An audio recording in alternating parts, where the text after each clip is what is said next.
Hey you, buy this!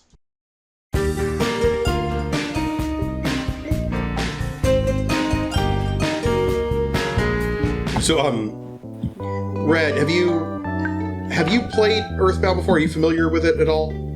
Not at all, in the slightest whatsoever. Okay, so all you've seen is our bit of the Let's Play. Cool, same with me. Yeah, because Smash Brothers. Super Smash Brothers. Yeah. So since I know the not all the bits of the first part of the Let's Play are up yet. They find this meteor that's crashed, and this little bee, this alien bee, pops out and tells them that there's an alien invasion going on, and the aliens have like brainwashed people and animals, and they're all trying to attack him and everything, and he's got to stop it. So that's where we are now. The story has been set. The bee got squashed by Porky's terrifying mom. Everything's going wrong. Yeah. Oh, by the way, everybody, this is our friend. Yeah, it's fun. Everybody, Porky's this is our mother friend. must be an abomination. Are you sure she isn't an alien? Oh no, hold on, we'll show you the... Well, come. Okay, so now Russell's mad that we're recording without him. I just... Hold on a minute. No! Hold on. You know what? Hold on. I'm gonna pause. And, hold on.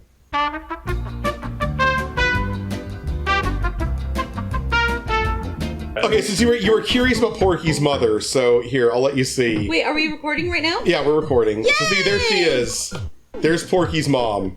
That is an abomination. That just straight up is an abomination. That is an eldritch horror. She's a clown. That is... I was about to say. It's like... Have you seen It? That's her. It's Pennywise.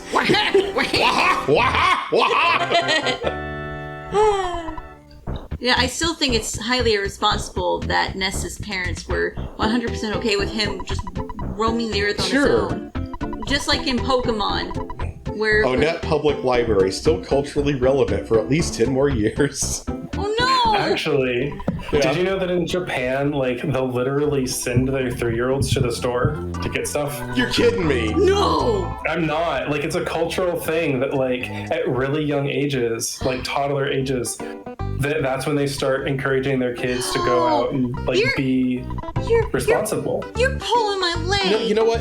I'm not. There's an entire, like, if you can look it up, there are entire shows in Japan dedicated to, like, a cameraman following a kid, like, with the kid not knowing. It's like, it's just a cultural thing, and that, when I learned that explains so much. It does explain a lot, because people... That is so creepy! Well, it explains a lot, because, like, in a lot of Japanese media, again, people will say that, like, why do they treat, like, these kids like they're adults? Like, they're just like, oh yeah, you got this, well, there you go, that's part of the culture.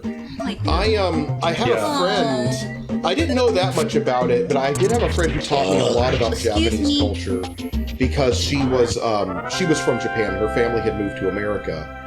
She was very funny. Her name was Miyaka. And I actually... Wait, maybe she doesn't want her name to be announced. It's not like I don't know her... I don't even remember her full name, and it's not like anyone's going to know who she was now. Any chance you would want to reconnect with her? I wouldn't even be able to, honey. I mean, really? Like, yeah, I don't have any old contact. This was like back when I was like 17 or 16. I mean, this was, a long time ago. It was like 30 years ago. I see. I'm sorry, please continue. No, I'm at 16, it was like 30 years, but close to it. But anyway, her family had moved to America from Japan, and she loved being in America and hated having been in Japan. And I asked her a couple times about, why is Japan so bad? And she would just talk about how Japanese culture it's very... essentially a very strict culture. Like you have to meet the status quo. You got to be just like everyone else, or you're the freak. We don't accept being different. And meanwhile, she's like, in America, you're encouraged to be yourself and all these different things. And she really liked it. She was very funny. Like I said, I actually had a character, an old comic that I wanted to make, who was supposed to be Japanese, and I named after her. I try to remember like some of the funny. It's hard to remember like while I'm playing the game, but there were some funny moments. I remember one time when we were chatting online, and she just suddenly writes, "Oh, good, Dad brought home sushi," and I wrote, yay. And she goes, I hate sushi. Oh, no. And I said, you hate sushi? Why? He goes, oh, let me guess, Matt, because I'm Japanese. I'm supposed to like it, right? Uh-oh. I was like, sorry, Miyake. I was like, no, I just really hate. Why? Yeah, it's like, I just hate sushi. I think it's so bad. It's like if you had. Oh, whoops! I forgot to. I was gonna bring back the map. You're supposed to get a map at the library to continue, but you never actually need it. So I was gonna give it to my sister to get rid of it. It's like if you had. Forgot to do that. It's like if you had Hispanic neighbors or neighbors that you assumed were Hispanic. Yeah, you're like, why don't you like tacos? Oh, just because I'm Hispanic, it's just like tacos. No. It's like you go over to him and you're like, hey, can you teach me how to make a tortilla? And I'm like, yeah. why would you assume I know how to do that? Why would you assume that? Oh, that reminds me. That was really along those lines. Where's it? There it is. The map. Something I remember reading that just cracked me up.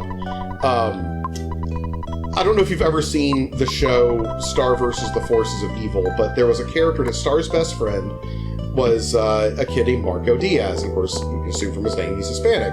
And it was a running gag in the show that Marco just loved nachos. He was always making nachos and cheese and everything. And somebody, I remember writing online one time, was complaining about how the show is racist because the Hispanic kid is always eating nachos. And somebody had responded back saying, excuse me, sir, my family is from Mexico, and we do eat nachos all the time. Not because we're Mexican, but because nachos are freaking delicious. They are. You know, that's a really good point. But like, if you assume that somebody would eat it all the time because they're Hispanic, that'd be an assumption. Yeah. But at the same time, to assume like the opposite, or to be like, look, they have the Hispanic character eating nachos all the time. Yeah. Because he's Hispanic. No, maybe he happens to be Hispanic and happens to love nachos. Exactly. He just really likes nachos. What are some white people stereotypes? That we don't put enough seasoning on our food. Well, that's true for me. There's the whole thing about white people don't put enough seasoning on their food. Right people, of course, there's also the whole white people are all rich and everything. Which, yeah, I was going to say, I can certainly speak from experience and say that ain't true. Yeah. White people are fat. Yeah, the white people are fat. There's another one that we don't have. No, that any, part is true. We're fat. Oh, yeah, but we don't have any rhythm. I definitely don't. Yeah, we're basically the annoying dorky bullies of the world. Actually, that's it. But granted, my heritage is so mingled. Go on. So I recently played Space Marine 2. Yep. Which my friends refer to as Beefcake in Space. Okay. Beefcake in Space. Why? I want that to be the name of a comic book. I love how Jazz is like, why? Have you seen it? Have you looked at the front of the cover? No, I haven't. I'm going to have to do that. I'll put it on the screen later so we can see it. Goodness. But the reason I bring that up is because playing that game, I was like, okay, what are the vibes here? And there's a lot of funny things you could say. But one of the things that hit me is like, this feels like aggressively American. And it's like, the vibes are like a combination of ancient Rome, U.S. Marines, the medieval age, and then Nazis. What a combo! I swear, it's medieval Roman Nazis in space, also their U.S. Marines. Like it's aggressively like. That sounds like a drug trip. It is, I guess. Oh my god! I feel like Warhammer. I feel like a lot of people would agree. Like, yes, the Warhammer universe is just one big drug trip. Oh my gosh! Wow.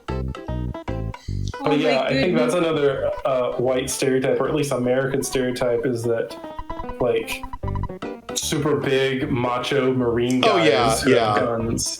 Yeah, you think you own the world because you got a gun. Yeah, it's like the memes about like that's how some I want people to be the in our town American do that it. the Japanese think I am. Yeah, and then exactly. It has, like, pictures of like Bandit Keith from Yu-Gi-Oh. Exactly. And, like all these like stupid muscle bound. Yeah. Wearing like a headband that is our flag. Oh my goodness. In America. I'm only familiar with him from the Yu-Gi-Oh! Abridged series. Where the whole joke is he just always adds, in America. Or because I'm an American. Like, it's just all he ever does is throw in America and everything he says. And now, these messages. Slinky toys are fun toys. It's Slinky, for fun it's a wonderful toy. What walks downstairs alone or in pairs and makes a slinkity sound. A spring, a marvelous thing. Everyone knows it's Slinky, it's Slinky, it's Slinky. For fun it's a wonderful toy. It's fun for a girl and a boy. Slinky is a toy product of James Industries. Hey, buddy, you want Kern's bread or Brand X? Well, what's so good about Kern's bread? Well, for one thing, it doesn't blow up. I'm fed up with scrubbing. Excuse me, but you need Ty-D-Bol. Here. Oh, it's you, the Ty-D-Bol man. Will this help? Sure. With each flush, Ty-D-Bol releases strong cleaners that help keep toilet bowls stain-free. How do I know Ty-D-Bol's cleaning? The sparkling color tells you that it's working hard. Ty-D-Bol's powerful and safe on plumbing. That's great. Comes in lemon fresh blue or pine scented green. With Ty-D-Bol, you'll scrub less. Safe on plumbing, too.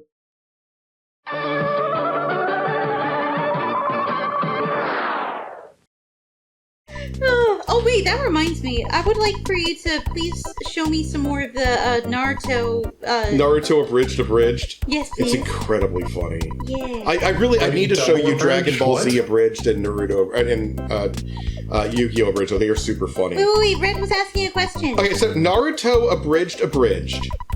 I don't know if you're familiar with like. Sorry, I don't know if you're familiar with like the abridged like gags on YouTube where they'll take like a cartoon series, take out all the dialogue and redub it to make it something silly and act like, oh, this is just the abridged version of the series, you know. Well, there's one, these guys tried to do Naruto Abridged. And the guy who does Yu-Gi-Oh! Abridged knew them. He had some connection to them. I think they worked on the Dragon Ball Z one together. Yeah. And he thought that their Naruto one, I guess, wasn't good because he was like, guys, it only makes sense if you've watched the original. The way you do a really good parody is a thing where it makes more sense if you've watched it, but it still serves on its own as a comedy if you're not familiar with the original. And so he basically did an abridged version of their abridged version to show them how to do it right, to basically kind of poke fun at theirs and say it's not very good. Didn't they get mad at it? Apparently they got mad. I don't know the whole story, but it's like one big inside joke. But the best thing about it is it honestly works on its own merits. Aside from like one or two jokes, like it all makes sense on its own. And like that's the whole gag, is that it's like a direct mockery of one other person's thing, yet it perfectly works on its own. It's really funny. That's great. Yeah. So do you know the origin of Bridge series, like the original idea? I mean, I don't know where the very first one comes from. It's an idea that's been around like even before the internet. I mean, there were television shows that would come out sometimes. They're usually like short-lived things, but like, you know, again, we took episodes of this old cartoon and took the dialogue out and redubbed it. I mean, that's just like an old comedy staple, you know. Yeah. Making characters what say I heard things. is that when Little Karibo did Yu-Gi-Oh! The Abridged series, Right. which was really the first, at least a big one, if Yeah. not the first one on the internet. Mm-hmm. The idea is like, he's like, what if we just took out all the card games? Mm-hmm. And that's why each of them were about 7 minutes long. Right, because they had to play the games, yeah. Right, so it's like if you took the episode and then just removed the core element of the episode, it cut out so much of it, and that sort of just like determined the length of each episode. Right. And so it's kind of funny that like Abridged series have become a let's make it short and redub it. But if you, I like the original idea where it's like you take something that's a core element of the series and you just cut out entirely. Yeah, it does. It's not even the same thing anymore. I mean, of course, granted, that is the whole joke. You take out all the Pokemon. Yeah. I mean, again, that is the whole joke with the abridging. So abridged should just basically mean it's a summarized version of it. So the fact that you're changing the dialogue, it's no longer abridged; it's a parody. Exactly. Wait. I apologize. I'm doing my best to contribute to the conversations and things, but I'm also like drawing at the same time as you guys are talking, and so I can't think of anything else to say. So I'm just gonna ask something random, even though it's not entirely relevant to him anymore. What did you like most about My Little Pony before you became an ex-brony? Asking the hard questions now. I feel like I'm being put on the spot here. That's what I do. She really does. To my head? Just wait until she throws the really bizarre hypothetical questions at you. Oh, I have a hypothetical for you. Here, can I give you one? Well, let her finish this question first. Oh, okay. Take your time. What did I like about it? Why did I like that show? I don't know. I used to be a huge fan, but now I can't remember why at all. And now that I gotta think about it, it's really stupid. When I first started watching it, I couldn't get past like the first 3 episodes. Really? And then I tried it again, yeah. And it took a minute for me to get into it. But then it was just like, okay, this is adult enough. And I think honestly for me a really, really big part of it had nothing to do with the show and everything to do with the community. Because when I look back at the things I enjoyed, like for most of my life I couldn't read or watch something if it was old. Right. Oh. Or at least that's what I originally said. And then as time went on, I realized it's not that it's old, it's if it doesn't have a thriving community around it. You know, that's So funny. it's like, even if things were new, if they felt like there was no community and no people I could engage with around it. No, I can understand that. I think that's funny because me, on the other hand, I love old media. I mean, that's one of the things I'm most well known for. I just get fascinated by it. So for me, the idea was like, I can get this as old. It's like, how dare you say that, sir? But of course, again, we're very different. We talked earlier about how you like to look beneath the surface of everything and look for something deeper. And while I certainly do like to do that, there are also plenty of times I enjoy something just for what it is. So when I first saw the My Little Pony series, Friendship is Magic series specifically, I was actually kind of familiar with older incarnations of it because my ex-wife had followed it ever since she was a kid. She had like some old tapes of the old show and stuff, and she had shown them to me. And I guess it was sort of like a brony before it was cool because she'd shown me the old cartoon from the 80s, and like.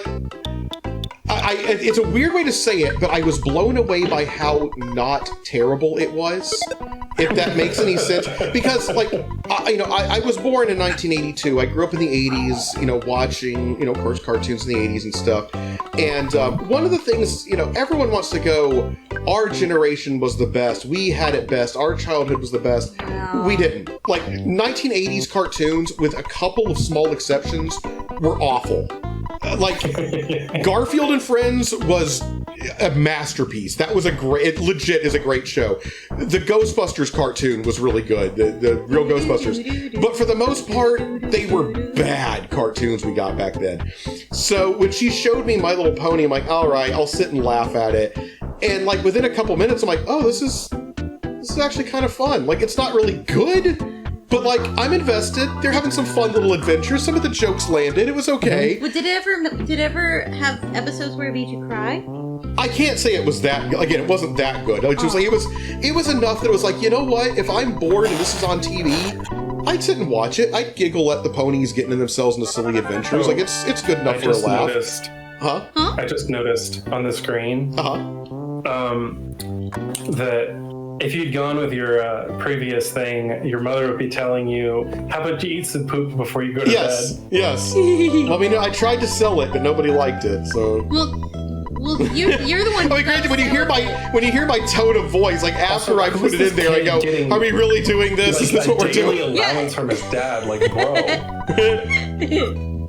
Can I have a daily allowance? Seriously. That'd be nice. Yeah, we haven't really been reading the dialogue. We've been talking over it. A lot of times, like if it's just sort of like flavor text like that, I just kind of let it go up in the background, and you can kind of like look at it while you're playing. Yeah, we might read some more of the like story-heavy stuff later. Yeah, exactly. Or like if it's quiet enough, we're like, oh hey, here, do this guy's voice, you know, like this guy.